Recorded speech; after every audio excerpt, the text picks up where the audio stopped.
Hi, I'm Steve Albini, and I'm talking to SixPack today. Six-pack. 1 6-pack to go. Hey, Steve, how you going? So far, so good. Excellent. We can see you there. Thanks so much for joining us. No problem. So I'm Gareth. I'm the one who's been contacting you, and Ryan is my co-host here. I'm Ryan from Melbourne, Australia. Excellent. That's where we are now, but I'm originally from the UK, actually. So is everybody there. So it's true. True. So I'll give you a little bit of a brief on what we do in the show. So we're a couple of old mates. Music is why we know each other. So I'm a recording engineer, producer by background, and Ryan is a retired bassist. Yeah. And we sort of put this podcast together just as an opportunity just to share music and speak to people we love. We talk to people that we love, and you are one of those people. So that's very flattering. As part of the... I have to ask, does the term six-pack have any special Aussie meaning? In the normal American meaning is just 6 beers in a package. Does it have the same meaning there? It does. We package up 6 songs in our show. So we play each other 3 songs each, and that's our 6-pack. Well, we do have a beer as well, but that's, that's part of it. But what we like to do is to ask our guests to sort of talk about one particular song, just as a sort of jumping off point that has been kind of, an inspiration to you or something that's floating your boat at the moment. And then we sort of tend to base the rest of our show around that song choice. So let's say if you chose a tune from 1963, then we might base the rest of our show around that just as a talking point. So if you've got something that you can kind of, off the top of your head, I'm sure you've got millions of them. In fact, I've seen probably lists of the ones that you've done before. Just a tune that maybe was inspirational to you growing up, or something that's kind of, I don't know. Well, I can pinpoint my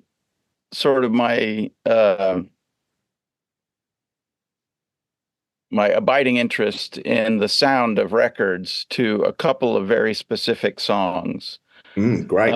Like after I got into music through punk rock, through being a Ramones fan, and then I started buying records in heaps, and I started noticing that some records had a very distinctive sound, and I can pinpoint a couple of very specific ones.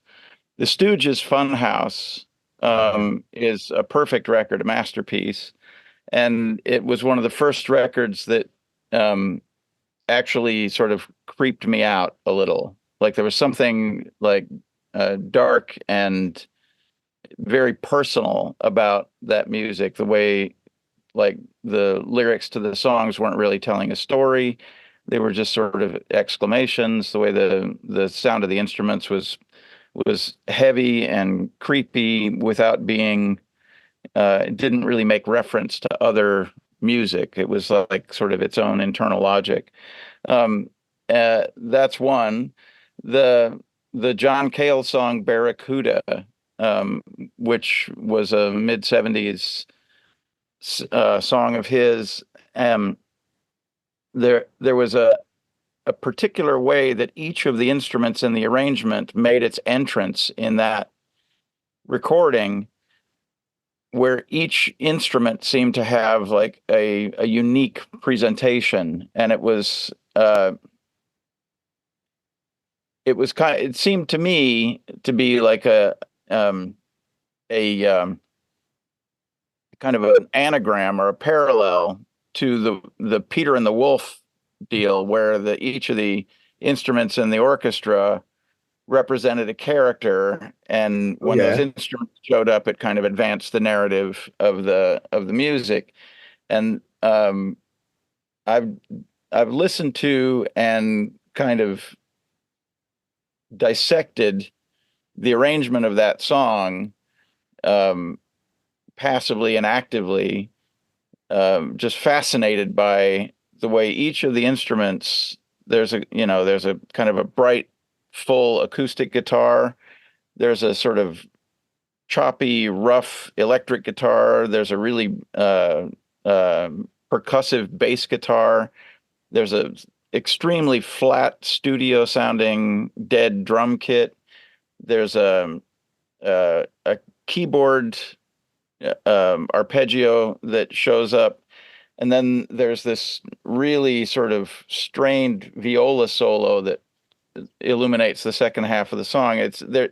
Every single sound on that record is distinctive in that, like you sort of remark, oh, that's an extremely cool drum kit, the way that comes in, or oh, that's an extremely cool bass guitar, huh? Sounds like he's got reverb on the bass guitar. You don't hear that often. You don't hear reverb on the bass guitar that often. Like little things about every sound in that arrangement sort of grab you. And the fact that they all hang together and it has a coherent sort of band identity, as it were, is kind of incredible. The way each sound just sort of has its own little universe. So that's a very important record for me in terms of my Mm. appreciation of the process of making records. And would you have heard that in 74 or whenever it came out? Is that, No, or no, was no, that no. much further I down the line? mean, I didn't really start listening to music until the late 70s, like 78, 79, somewhere in there when I was a teenager. And um, there were some, sort of mass market media references to punk rock, but I just, like everybody else, I assumed that it was some kind of a joke, that it was just some dumb fad. And then I stumbled across the Ramones, and the Ramones became a kind of an obsession to me. And I think I was just at a formative stage, and they were the first thing that I latched onto that was like mine. Like, oh, this is a band for me. Yeah, like And the perfect teenage band, aren't they? I think for if Yeah. for teenagers, that's just the look I mean, and the rebellion. very Yeah.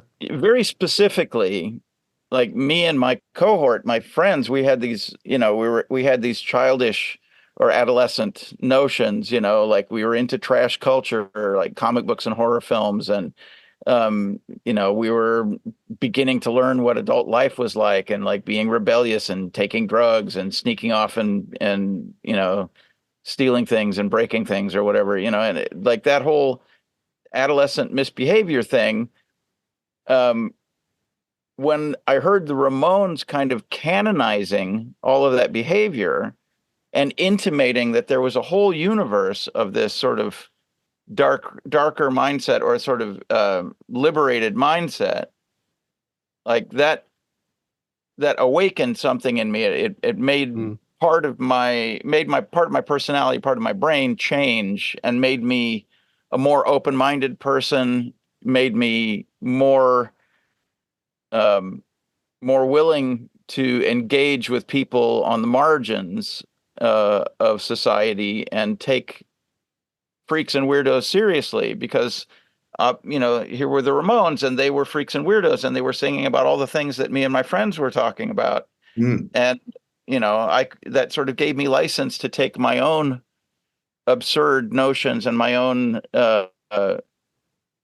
inclination seriously. And then by extension, I had to extend that credit to other people, and I had to take seriously other people's perverse and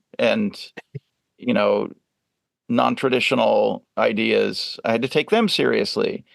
And I think just everything about my experience of coming into music through the Ramones made me a better person, and it's informed all of my life. And then after that, I became kind of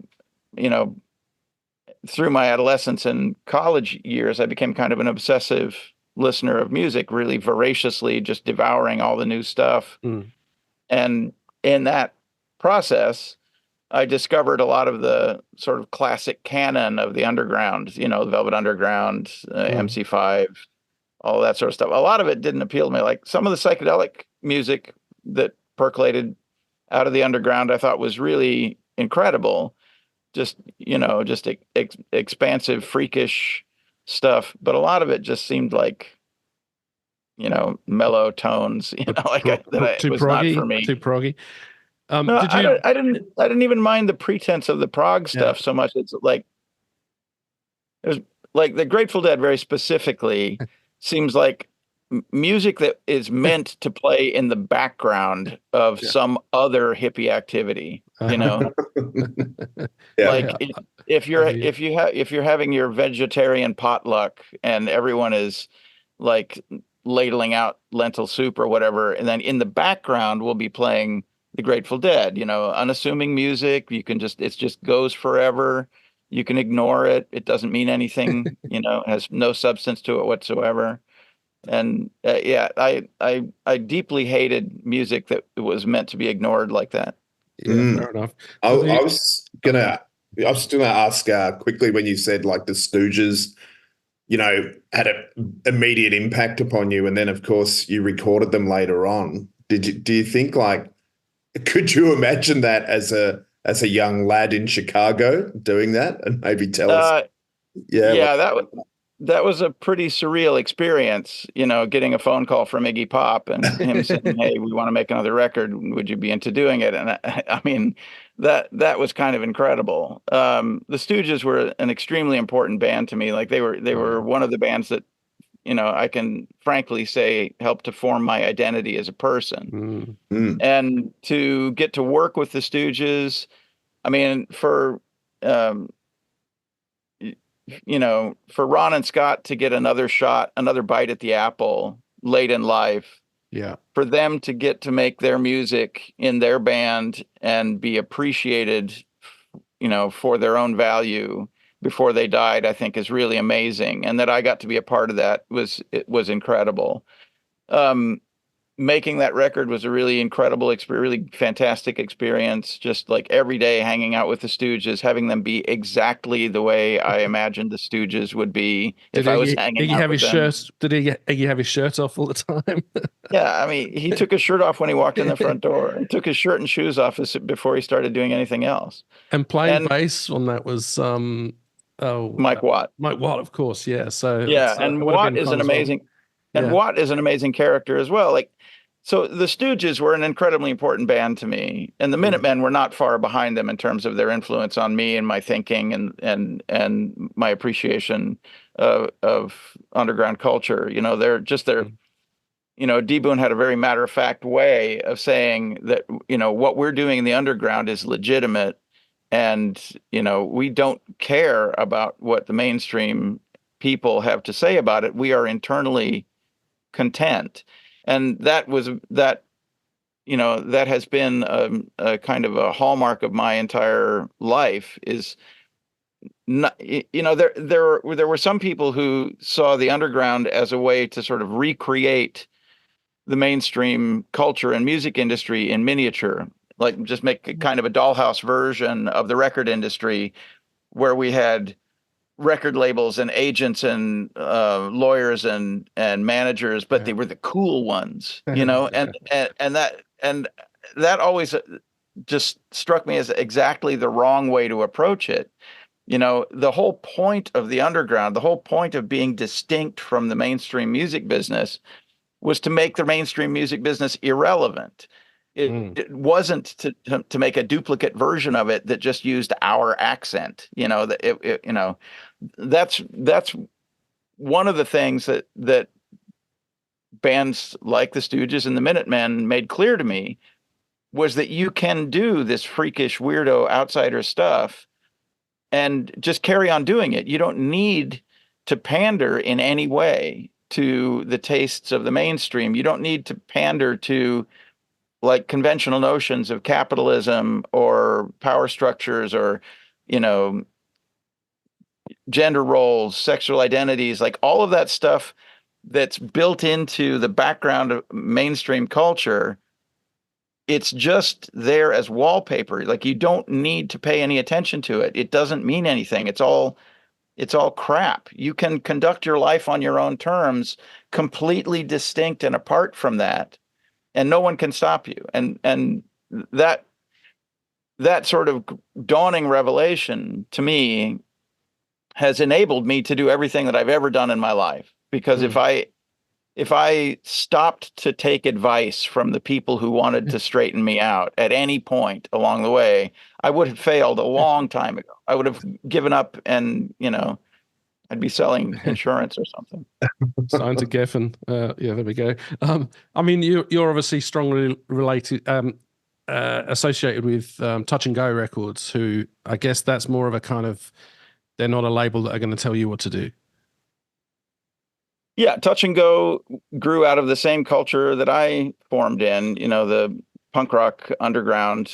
There was originally a Touch and Go fanzine, and Touch and Go, the label, was a kind of an extension of the fanzine initially, putting out local and regional bands that were sort of admired by the people that put out the fanzine. And then when it became a viable label, and those, when those records sold and they had some money coming in and they could put out more records, they started to expand their reach, and they started putting out other records and from bands that they had admired. The driving force, the kingpin of Touch and Go, is a guy named Corey Rusk, who's about my age and very similar mentality, very similar background, formed during the same period of of the same influences, and he and I really see eye to eye on everything, and it's extremely gratifying that for a period of nearly 40 years now, whenever we want to put out a record, I can call the same phone number and talk to the same guy, and I get a straight answer whenever I do. That's just really gratifying. A lot of my relationships are like that. A lot of the people that I'm working with, like, we're in the middle of booking some US shows for the fall, my band Shellac. And the way our band does things is that we do things in a very personal way. Like, we don't have a booking agent. We just call the venues that we want to play and say, hey, do you have a spot on your calendar? We're thinking about coming out during this period. Let's talk about the ticket price. Let's talk about, make sure that the show is going to be amenable to everybody and that we're all on good terms about how it's going to be conducted. And then we'll see you there. No contracts, no paperwork, no lawyers, no agents, no demands, no guarantees, no arguments. Everything is just done as a kind of a conversation about how you want to conduct yourself. And I'm still making the same phone calls to the same places and the same people that I was talking to 25, 30 years ago. When we're, it's really gratifying to me that these relationships, if you maintain them on a personal level, they can be kind of indefinite. You don't need to be insulated from the people that you work with. You just need to deal with them honestly and speak to them frankly. Yeah. So I've been lucky enough to see you play Shellac a bunch of times over the years in the UK and over here and in Australia, actually. Yeah. And I think we both, myself and Ryan, both went to ATP Festival. So I've seen you open up those, I think you played every day, actually. Was that right? Yes, started every day. It was amazing. The great The way to ATP festivals, the ATP festivals were kind of a revelation for us. Like that, they were the first of the sort of new generation festivals. Like, previous to that, music festivals had all just been these like payola fuck fests that didn't really, that were really of no interest to a genuine music fan. They would have, like a headliner who was like whoever was big, and then all the other slots in the festival would just be these like promo slut kind of payola spots where managers would buy the bands in, or like, this band has got some hype behind them, so we'll stick them on there. The audiences were treated poorly. There was no coordination to the stylistic elements of the music. It was just like whatever, right? So these music festivals were really gross. And after a little bit of exposure to them, we just decided we weren't going to play festivals anymore. Like, we're just done with festivals. Yeah.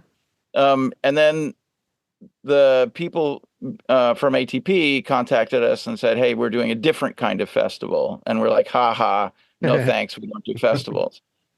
And then they did a couple of them, and some of the people who'd been to those festivals as punters and also as bands, we started hearing from them that no, this is actually different. They actually treat you decently, and the selection of artists is curated, and it's a good deal. It's a good scene. You should check it out.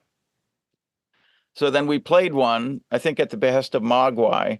We played the festival that they were curating, and they were right. It was a more civilized, better curated, more entertaining, more sort of liberating feeling than other festivals that we had been to.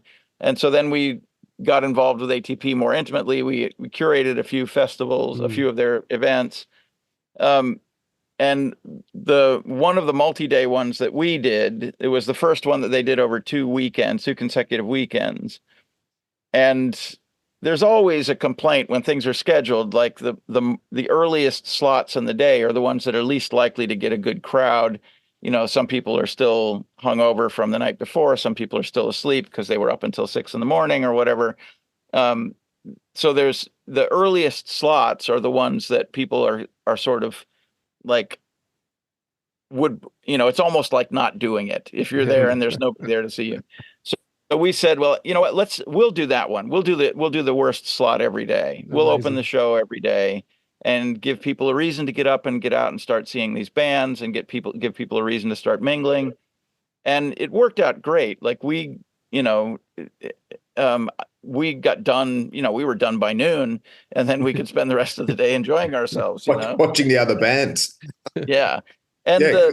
the social aspect of those ATP festivals was incredible. Oh yeah. Just the way everybody was sort of staying in this encampment, Yeah. and the access to the musicians was great. You'd see somebody had brought a barbecue grill, and a bunch of the bands were hanging around bullshitting, and everybody was like sharing wine and smoking weed with all the people that would otherwise be sort of kept at arm's length from them. It was really great, sort of it was like some of the best music experiences of my life were at these ATP festivals. Me too. Now it all collapsed of its own weight. ATP started, in order to secure some of the bigger names and more special people to play at the ATP events. ATP started offering extremely generous guarantees. And then the booking agents, the professional booking agents, the kind of assholes that I was talking about previously, got wind of it, and they started to treat them like a soft touch, and everybody just completely reamed them. And in the spirit of going along, ATP agreed to everything, and then eventually they went bankrupt, a number of times because they were just sort of nice guying themselves into the poorhouse.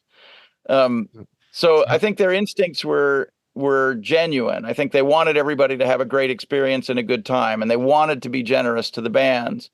But in so doing, they made it just impossible for the thing to sustain itself. And then by the end, it was a real fucking shit show. It was really, a lot of people were left unpaid. There were a lot of broken promises, and everything about it. Kind of the end of it kind of left a sour taste in everybody's mouth. But up until the ugly ending, it was a really fucking great time. So everybody there had a good time. Some of those shows were incredible. You got to see bands you never thought you'd see. Yeah. Everything about it was amazing, apart from the way that it ended, ignominiously. Well, everything about it was great. That was my introduction to Shellac. Gareth was driving us down, and he was saying, they're opening every day. We have to see them day one. And I was blown away, I've got to say. And I wanted to ask, one of the things I really enjoyed about the live show is the Q&A you guys do. Yeah. And I just wondered like how that evolved, and like, was it so you could tune up and stuff like that? Or well, yeah, I mean, there are little pauses in the show periodically where you need to like tune your guitar, or something goes wrong, you need to plug in a pedal or whatever. And we've just always liked to treat our audience like guests, like they were friends. Like, we're all at the same show. We're all having the same experience. We're all there to have the experience of this gig. And Bob just started asking if anybody had any questions in one of these lulls, like very early on, like one of our first gigs. And those interactions can be really charming. Sometimes they're just, like somebody's just trying to show off his insider knowledge or whatever. And Bob has a very, very efficient way of shutting those people up, which I think is kind of another nice aspect of it, was that you can make it clear that we want to have a genuine interaction with the audience. We're not just, it's not show business, we actually are making ourselves available for people to talk to us. And those are some of my favorite parts of the show as well. Yeah, Just me like too. my favorite one, we played in a little pub in a village in Ireland called Leap, Leap, and it was just a local pub. There was no real promotion around it. It was just like, it was sort of like we could either have a day off or we could play a show at this little pub. And the guy that ran the venue was really hospitable, and it was a really great experience. But it was a little tiny place, and it had a kind of a balcony where people could watch the band from above, and then there was the sort of floor area of the pub. And there was this young girl up in the balcony, and after one of the songs, Bob asked if there was any questions, and she stuck her hand up and she said, "Do you have any tapes?" And Bob didn't really understand. He said, "What do you mean?" He said, "Do you have any tapes of your band?" Got any demo tapes? Amazing. So you I do think have a new, I you think do he have a did new, give her a tape, actually. you do have a new record coming out, which is the first in 10 years. Apart from, I mean, you did a John Yeah. Peel special thing a few years ago, which, I mean, John Peel to me, it's like, that's how I was introduced to bands like you and Jesus Lizard and Yeah, really Brainiac important and figure in music, absolutely, John. absolutely. And a big hole there, there's a big hole where ATP is, and there's a big hole where John Yeah. Cale is, and how do we discover this music now? Is it through algorithms or whatever? But I'm rambling. But you do have a new record out, which is excellent after 10 years. So why the long wait, and what's the process around it? And is it? I'll ask you about one of the titles that I saw. You've got a song called We "How I Wrote we Elastic Man," which is a we play on the fall. we work on a pretty relaxed pace. Like, we've always worked around, the band has always operated sort of in the margins of our regular lives. Like I have to run the studio, I have to do sessions for other bands. I have a wife. There are some health concerns. All of us have like complete lives as adults that we have to conduct. So the band is kind of a marginal activity for all of us. It's beloved, and we take it very seriously. But none of us treat it like our livelihood. So when we can get together to play, it's a joy. It's a pure joy for all of us. And we've never really tried to maintain a schedule of productivity. We get together and play, we do shows, we write songs. When we have some songs ready, we'll record them. We start playing them in the live shows as we're writing them. So, like, often we will have played songs for several years before they end up being released on a record. The records are just sort of signifiers of a period of activity. They're not, like milestones. It's not like we've scheduled our lives around the release of a record. That's a kind of a capitalist notion that we just don't subscribe to. That there is this sort of carrot and stick of releasing an album and then touring based on the release of the album, and then writing material up, to anticipate the release of another album during another period, and then releasing the album and touring after the album. Like that, all of that coordination just seems artificial and nonsensical to us, and we just don't do it. So we write songs as we write them. We stick them in the set when they're ready to play. We record them when we feel like we're in good playing shape on them. Sometimes we record them at the very beginning of their existence, like right after we've written them.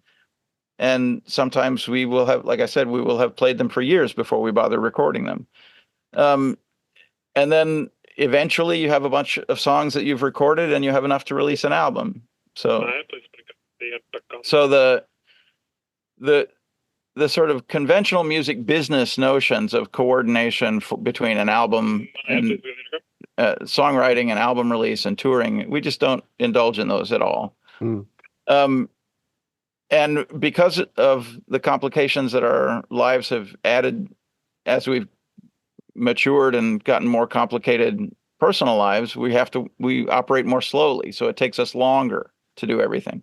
Bob has this notion of shellac time, like a normal band, like when you're young and your band is rehearsing, you'll get together twice a week and you'll play 4 shows a month, and then you put a record out every year or whatever. Like that's like sort of normal time for that level of activity. For us, that level of activity is just stretched out over a much longer period. And it still feels normal to us. Mhm. It's just a lot there's more air in between the moments. So we operate on shellac time, and that means that if it takes us 3 rehearsals to get a song in shape for recording, those 3 rehearsals might take 18 months. It might take 5 years. Just depends on what our schedules are like.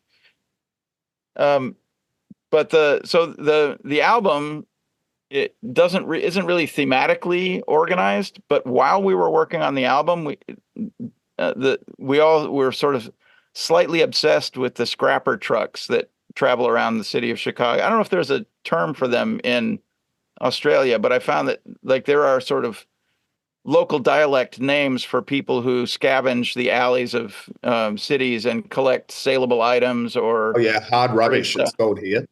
called what? Hard rubbish. Odd rubbish? Hard. Hard rubbish. In the UK, they're called rag and bone men. Yeah, I knew that. I've never heard hard rubbish. That's great. And then in some places, like those terms have taken on pejorative meaning, or they become those colloquial terms have become slurs for recent immigrants or for travelers and people who do itinerant work.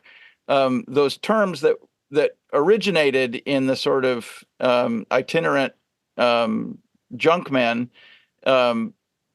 those terms have been grafted into the kind of institutional racism, white supremacy, and classism that underpin a lot of native languages. And so some of those terms are not useful and are actually insulting. But in Chicago, the term scrapper is kind of celebratory. Like the culture of scrappers in Chicago, like everybody recognizes these trucks. There are these like beautiful sculptural trucks that have been, have sideboards and extra capacity, and often have, like elaborate belaying systems with wires and cables and stuff that allow them to be just like intensely overburdened with old refrigerators and bicycles and hubcaps and, deck chairs and whatever, like any saleable item, any scrap metal, anything that is of any value gets picked up and put into one of these scrapper trucks as the trucks travel around the city. And we were also kind of like mildly obsessed with these scrapper trucks. And Bob started taking pictures of interesting looking scrapper trucks. And we have a song about scrappers on the album, and the artwork includes pictures of some of these beautiful Chicago scrapper trucks. And we're just kind of celebrating the scrapper culture in Chicago. This real people who are literally making a living and have kind of built an identity out of this activity of taking things that mainstream culture is literally discarding, and they're finding value in it, and they're refurbishing and selling it for scrap value, whatever it is. They're making use of things that the rest of society is throwing away, and that's a kind of a nice metaphor for the way all of our lives have sort of progressed. Yeah, fair enough. Well, I look forward to hearing the finished thing. I've done my pre-order via Touch and Go, so the vinyl will arrive in May, hopefully. Yeah, little time check, Gareth. We don't want to keep you too long, Steve. We've been going for 40 minutes. Don't know if no worries. Okay, cool. Yeah. So you asked about the song How I Wrote Elastic Man, Cock and Bull. Yeah. So I've always loved the self-referential nature of that title of the fall song, How I Wrote Elastic Man, Yeah. There's a heated debate within the fall fan community whether it's actually meant to be Plastic Man or Elastic Man, and the diction, Mark Smith's diction, is kind of uh, uh, Questionable. Yeah. uh, let's say vague enough Yeah. that you could make a case for either. Yeah. And he didn't want to say Plastic Man because he thought that, because of some, like, he didn't want to get in trouble and have to, in a legal sense, like, because Plastic Man was actually the name of a comic book character or whatever. So he changed it to Elastic Man. Maybe, who knows? I don't know. He's dead, and I don't know him. So at any rate, I've always loved that that phrase, how I wrote Elastic Man, how I wrote Plastic Man, whatever, appears in the song. The song appears to be about the act of creation, not necessarily about the song itself, but about something. Yeah. And Bob Weston had written a song that was self-referential in a similar way. It was a song about the song itself. And he had been reading a novel that had called The Cock and Bull, that was he reads a lot of experimental fiction, and he had been reading a novel that had the same property of, like, telling you to start again at a certain point in the story, because you now know something that you didn't know when you first read this part of the story. And so the digressions and the reiterations and the restarts in the song are mirrors of the experience of reading this novel. And it seemed like a good time to use this title that had been in the back of our minds to use someday when we had a song that was about itself, or a self-referential song. And we had another song a few years prior called The Song Against Itself, which was a song that was arguing against its own existence. and that was inspired by this is a big digression, but there's a community of bike riders, bicycle messengers, bike mechanics in San Francisco that lived together in a loft called the Cyclodrome. That was just a big shared workspace, loft living space, kind of, the kind of like free living community type space that underground people often have, where there's like an artist's loft with a bunch of people living in it, and a crash pad for people who need a place to stay.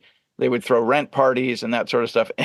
Anyway, we played at an event that they sponsored. They called the Bicycle Rodeo. And it was just a bunch of these bicycle freaks that had built cool bikes, and they were showing off these cool bikes that they built and doing tricks with them. And, like, there was a bicycle powered margarita mixer that was serving margaritas to people.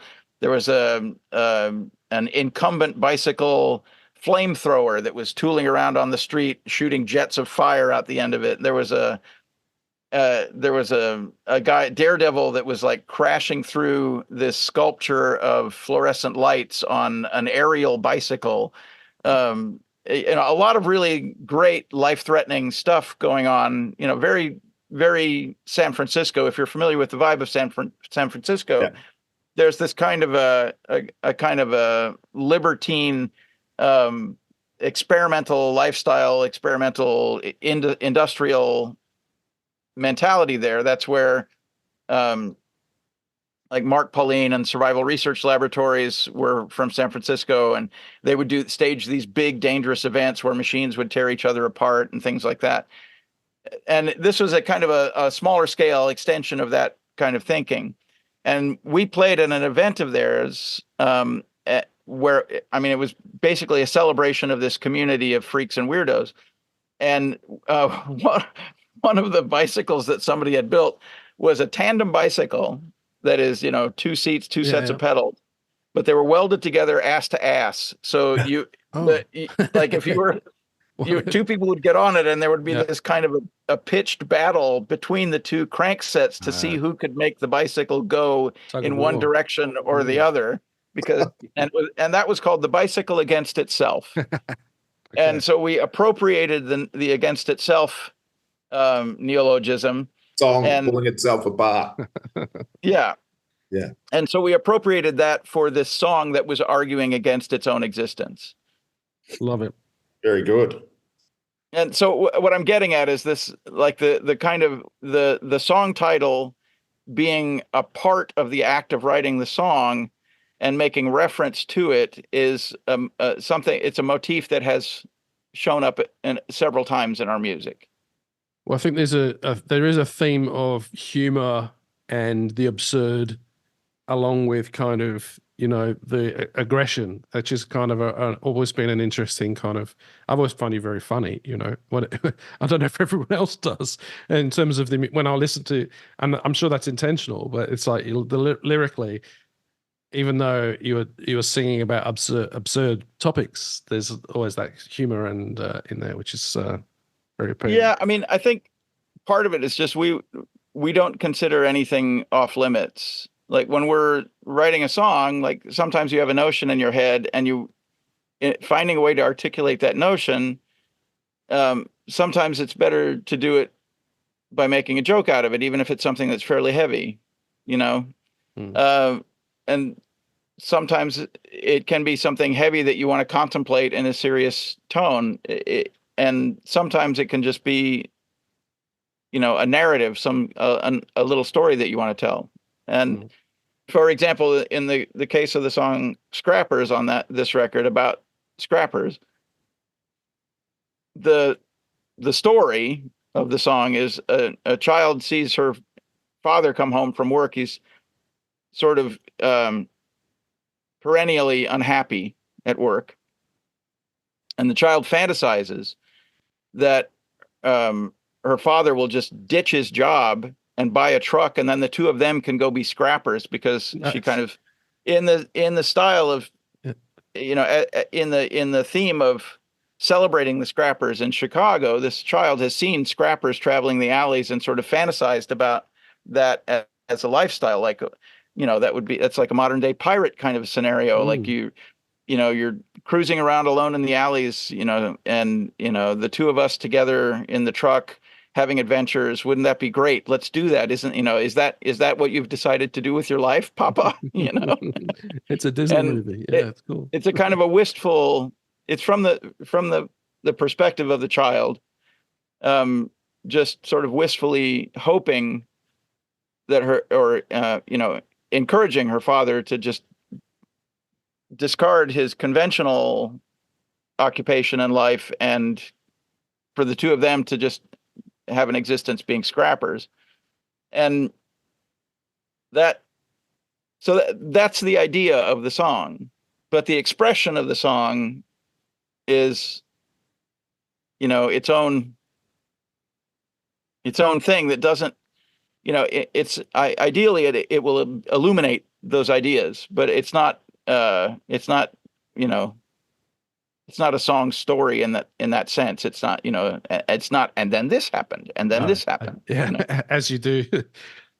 Yeah, again, I'm looking forward to hearing all that stuff. So I'm going to mention, I should have mentioned it before actually, but our paths have actually crossed before when I was working as an in-house engineer at the Fortress and the Greenhouse in London back in the day. So you recorded, you know, some friend of mine's band.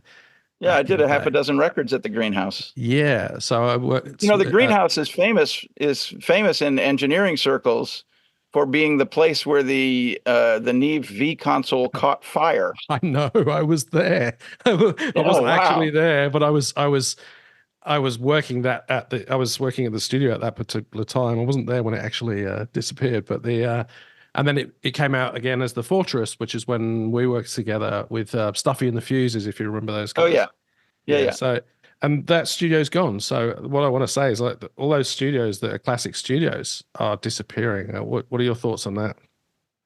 Well, that's a function of the way that music production has been democratized. Like, you can now get software to make a record for free. When when you buy a laptop, it comes for free installed on the laptop. You can make music at home, and so the need for studios is less than ever. A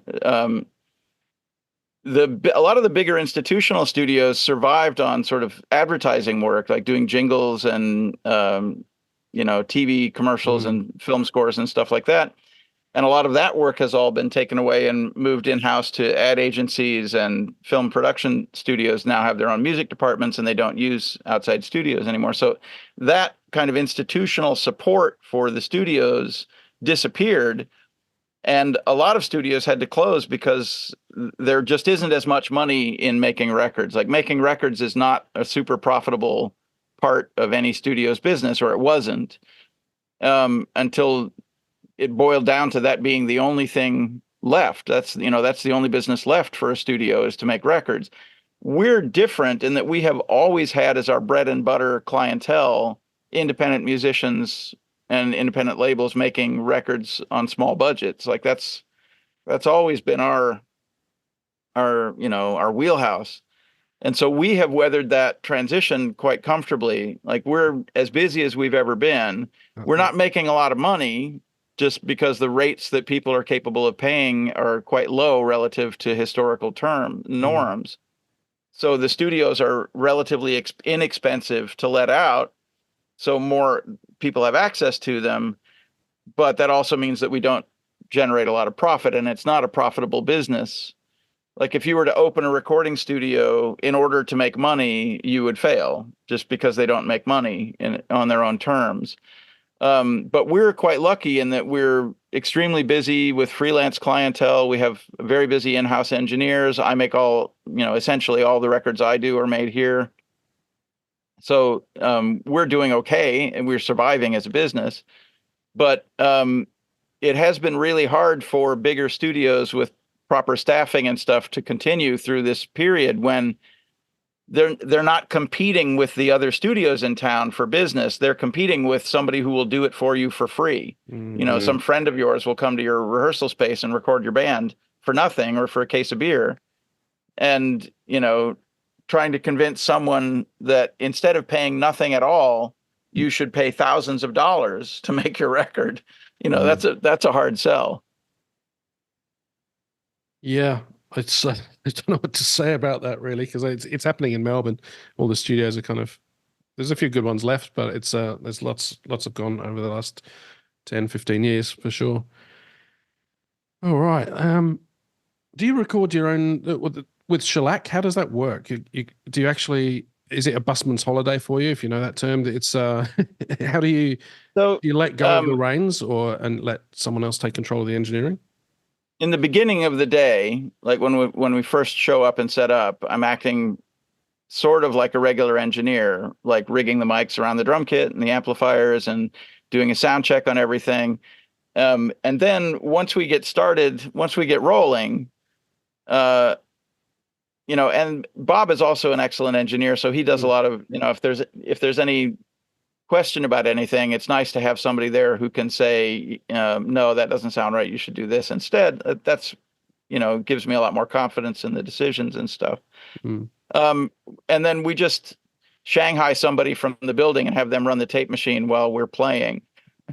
So we credit the tape operators on our records, and the tape operators are just the other engineers or assistants at the studio, whoever happens to be free when it's time to press the button. But we don't have, as far as like the engineering and production is concerned, between Bob and myself, we have it covered. Excellent.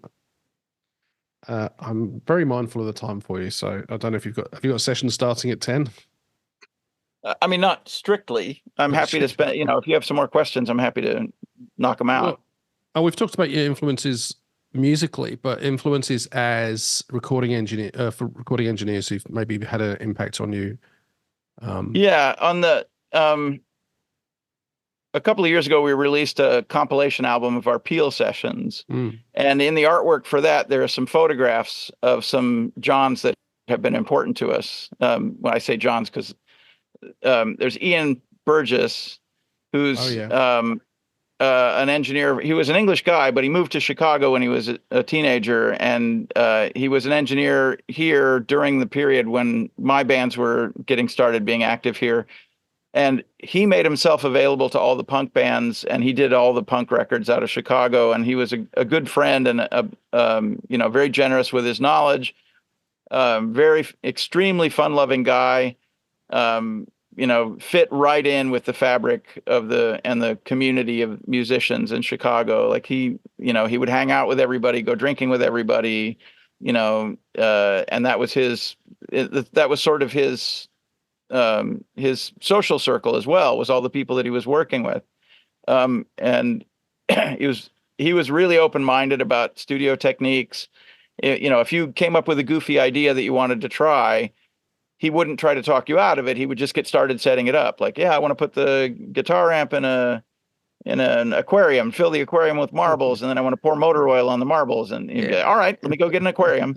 Like he was extremely open-minded about things. And I loved his sort of supportive and playful attitude.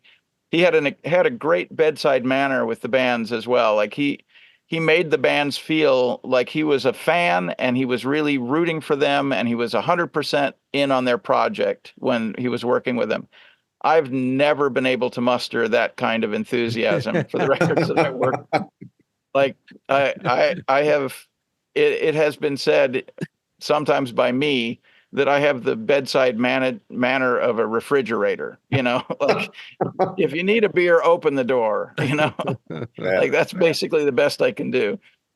Another engineer who was super influential on me is also passed, and also in the artwork of that record is a guy named John Loder, who ran Southern Studios in London.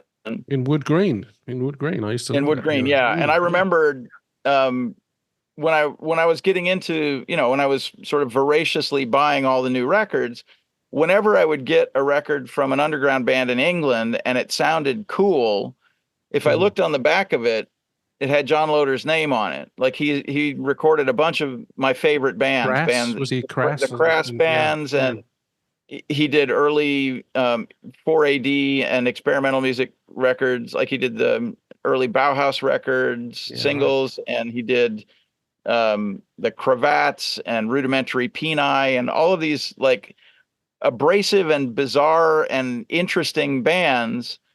But the recordings were always impeccable. Like when you'd listen to them, there would be something about them that would just really bring you through the speakers and make you feel like you were listening to the band in person.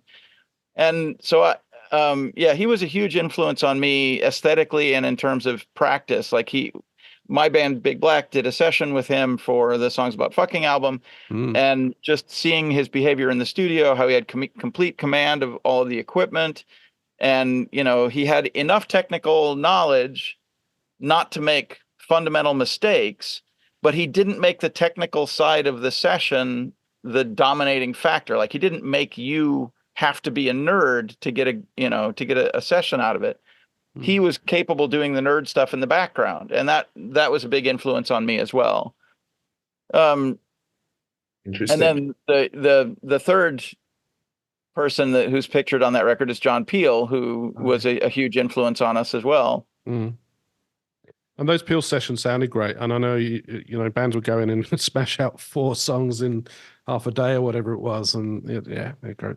Yeah. Yeah. I mean, those sessions were influential to me as an engineer as well. Like they made it like you would see, there were bands that you would be familiar with from having seen them live and having bought their records and all that sort of stuff. And then you'd hear the Peel session, and like that was the best version of them, like that was like so like raw and upfront and together and sounded so alive, and that aspect of it, like, just get in there and chop some wood, just make the record and fuck off. Don't dilly-dally. Don't scratch your head about what you might stick on there as an extra. Just spit on your hands and make the record. Like that has influenced me tremendously. And I feel like I've been able to make better records as a result of that influence, where like you don't need to carefully ponder and consider every decision in the studio.